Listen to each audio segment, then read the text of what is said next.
Iran ਦੇ ਵਿੱਚ ਜੋ ਜੰਗ ਚੱਲ ਰਹੀ ਹੈਗੀ ਆ, ਲੇਟੈਸਟ ਇਹ ਖਬਰ ਆ ਰਹੀ ਆ, ਪੋਲੀਟੀਕੋ ਰਿਪੋਰਟ ਕਰ ਰਿਹਾ ਵੀ 2 ਸ਼ਿਪ ਜੋ ਸਟ੍ਰੇਟ ਆਫ ਹਾਰਮਜ਼ ਆ, ਜਿਹੜਾ ਉੱਥੋਂ ਸਮੁੰਦਰੀ ਰਸਤਾ ਆ ਜਿਹਦੇ ਰਾਹੀਂ ਜਿੰਨੇ ਵੀ ਟੈਂਕਰਸ ਆ, ਆਇਲ ਟੈਂਕਰਸ, ਉਹ ਜਿਹੜੇ ਸ਼ਿਪ ਆ ਆਇਲ ਦੇ, ਉਹ ਜਾਂਦੇ ਆ ਲੈ ਕੇ, ਤੇ ਉਹਨਾਂ ਦੇ ਉੱਤੇ ਅਟੈਕ ਕੀਤਾ ਗਿਆ ਹੈਗਾ। ਈਵਨ ਦੋ ਯੂਐਸ ਕਾਫੀ ਕੋਸ਼ਿਸ਼ ਕਰ ਰਿਹਾ ਉੱਥੇ ਮਾਈਨ ਲੇਅਰਸ ਨੂੰ ਕਲੀਨ ਕਰਨ ਦੇ ਲਈ। ਇਰਾਨ ਵਾਲਿਆਂ ਨੇ ਇਹ ਕਿਹਾ ਸੀ ਵੀ ਅਸੀਂ ਜੋ ਸਟੇਟ ਆਫ ਹਾਰਮਜ਼ ਆ ਉੱਥੋਂ ਕਿਸੇ ਵੀ ਜਹਾਜ਼ ਨੂੰ ਲੰਘਣ ਨਹੀਂ ਦੇਵਾਂਗੇ, accept may be China.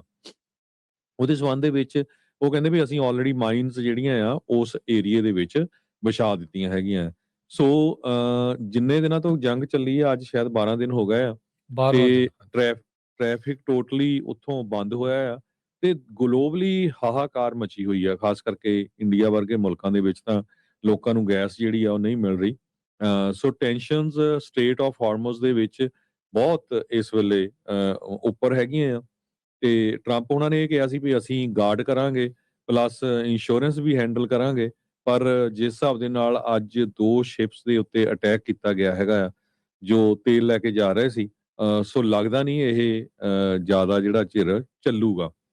Narrow channel ਜੋ ਈਰਾਨ ਤੇ ਓਮਾਨ ਦੇ ਵਿੱਚ ਹੈਗਾ, ਕਹਿੰਦੇ ਵੀ ਦੁਨੀਆ ਦਾ fifth of world's oil supply ਜੋ ਆ ਉਹ ਇੱਥੋਂ ਦੀ ਲੰਘਦਾ ਹੈਗਾ। ਸੋ ਇਹ one of the critical energy choke point ਆ ਗਲੋਬਲ ਟ੍ਰੇਡ ਦੇ ਲਈ। ਯੂਰਪੀਅਨ ਜੋ ਮੁਲਕ ਹੈਗੇ ਆ, ਉਹ ਸ਼ਿਪਮੈਂਟ ਇਸੇ ਏਰੀਏ ਤੋਂ ਜਿਹੜੀ ਜਾਂਦੀ ਹੈਗੀ ਆ ਉਹਦੇ ਉੱਤੇ ਬਹੁਤ ਡਿਪੈਂਡ ਕਰਦੇ ਹੈਗੇ ਆ। ਯੂਐਸ ਮੀਡੀਆ ਰਿਪੋਰਟਸ ਇਹ ਕਰ ਰਿਹਾ ਵੀ ਈਰਾਨ ਪੂਰੀ ਤਰ੍ਹਾਂ ਕੋਸ਼ਿਸ਼ ਕਰ ਰਿਹਾ ਵੀ ਨੇਵਲ ਮਾਈਨਸ ਨੂੰ ਉਸ ਏਰੀਏ ਦੇ ਵਿੱਚ ਲਾਉਣ ਦੇ ਲਈ। ਸੋ ਸਿਚੁਏਸ਼ਨ ਅੱਜ ਦੀ ਡੇਟ ਦੇ ਵਿੱਚ ਉੱਥੇ ਜੋ ਸਟੇਟ ਆਫ ਹਾਰਮਜ਼ ਆ ਬਹੁਤ ਬੈਡ ਹੈਗੀ ਆ। ਸੋ 2 ਸ਼ਿਪ ਜੋ ਆ ਉਹ ਆਲਰੇਡੀ ਉਹਨਾਂ ਦੇ ਉੱਤੇ ਅਟੈਕ ਕਰ ਦਿੱਤਾ ਗਿਆ ਹੈਗਾ ਜੀ। ਈਰਾਨ ਦੇ ਵਿੱਚ ਜੋ ਜੰਗ ਚੱਲ ਰਹੀ ਹੈਗੀ ਆ, ਲੇਟੈਸਟ ਇਹ ਖਬਰ ਆ ਰਹੀ ਆ, ਪੋਲੀਟੀਕੋ ਰਿਪੋਰਟ ਕਰ ਰਿਹਾ ਵੀ 2 ਸ਼ਿਪ ਜੋ ਸਟ੍ਰੇਟ ਆਫ ਹਾਰਮਜ਼ ਆ, ਜਿਹੜਾ ਉੱਥੋਂ ਸਮੁੰਦਰੀ ਰਸਤਾ ਆ ਜਿਹਦੇ ਰਾਹੀਂ ਜਿੰਨੇ ਵੀ ਟੈਂਕਰਸ ਆ, ਆਇਲ ਟੈਂਕਰਸ, ਉਹ ਜਿਹੜੇ ਸ਼ਿਪ ਆ ਆਇਲ ਦੇ, ਉਹ ਜਾਂਦੇ ਆ ਲੈ ਕੇ, ਤੇ ਉਹਨਾਂ ਦੇ ਉੱਤੇ ਅਟੈਕ ਕੀਤਾ ਗਿਆ ਹੈਗਾ। ਈਵਨ ਦੋ ਯੂਐਸ ਕਾਫੀ ਕੋਸ਼ਿਸ਼ ਕਰ ਰਿਹਾ ਉੱਥੇ ਮਾਈਨ ਲੇਅਰਸ ਨੂੰ ਕਲੀਨ ਕਰਨ ਦੇ ਲਈ। ਇਰਾਨ ਵਾਲਿਆਂ ਨੇ ਇਹ ਕਿਹਾ ਸੀ ਵੀ ਅਸੀਂ ਜੋ ਸਟੇਟ ਆਫ ਹਾਰਮਜ਼ ਆ ਉੱਥੋਂ ਕਿਸੇ ਵੀ ਜਹਾਜ਼ ਨੂੰ ਲੰਘਣ ਨਹੀਂ ਦੇਵਾਂਗੇ, ਐਕਸੈਪਟ ਮੇ ਬੀ ਚਾਈਨਾ। ਉਹਦੇ ਸਬੰਧ ਦੇ ਵਿੱਚ ਉਹ ਕਹਿੰਦੇ ਵੀ ਅਸੀਂ ਆਲਰੇਡੀ ਮਾਈਨਸ ਜਿਹੜੀਆਂ ਆ ਉਸ ਏਰੀਏ ਦੇ ਵਿੱਚ ਵਿਛਾ ਦਿੱਤੀਆਂ ਹੈਗੀਆਂ। ਸੋ ਜਿੰਨੇ ਦਿਨਾਂ ਤੋਂ ਜੰਗ ਚੱਲੀ ਆ, ਅੱਜ ਸ਼ਾਇਦ 12 ਦਿਨ ਹੋ ਗਏ ਆ, 12ਵਾਂ ਤੇ ਦਿਨ। ਟ੍ਰੈਫਿਕ ਟੋਟਲੀ ਉੱਥੋਂ ਬੰਦ ਹੋਇਆ ਆ, ਤੇ ਗਲੋਬਲੀ ਹਾਹਾਕਾਰ ਮਚੀ ਹੋਈ ਆ, ਖਾਸ ਕਰਕੇ ਇੰਡੀਆ ਵਰਗੇ ਮੁਲਕਾਂ ਦੇ ਵਿੱਚ ਤਾਂ ਲੋਕਾਂ ਨੂੰ ਗੈਸ ਜਿਹੜੀ ਆ ਉਹ ਨਹੀਂ ਮਿਲ ਰਹੀ।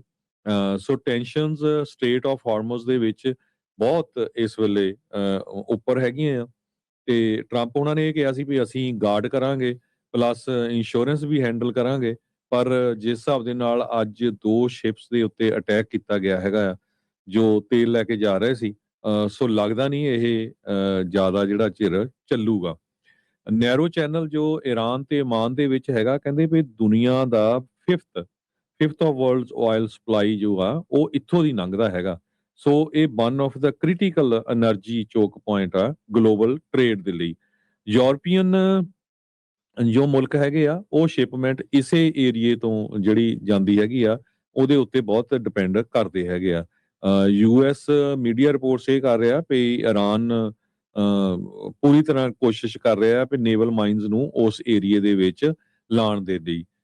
ਸੋ ਸਿਚੁਏਸ਼ਨ ਅੱਜ ਦੀ ਡੇਟ ਦੇ ਵਿੱਚ ਉੱਥੇ ਜੋ ਸਟੇਟ ਆਫ ਹਾਰਮਜ਼ ਆ ਬਹੁਤ ਬੈਡ ਹੈਗੀ ਆ। ਸੋ 2 ਸ਼ਿਪ ਜੋ ਆ ਉਹ ਆਲਰੇਡੀ ਉਹਨਾਂ ਦੇ ਉੱਤੇ ਅਟੈਕ ਕਰ ਦਿੱਤਾ ਗਿਆ ਹੈਗਾ ਜੀ।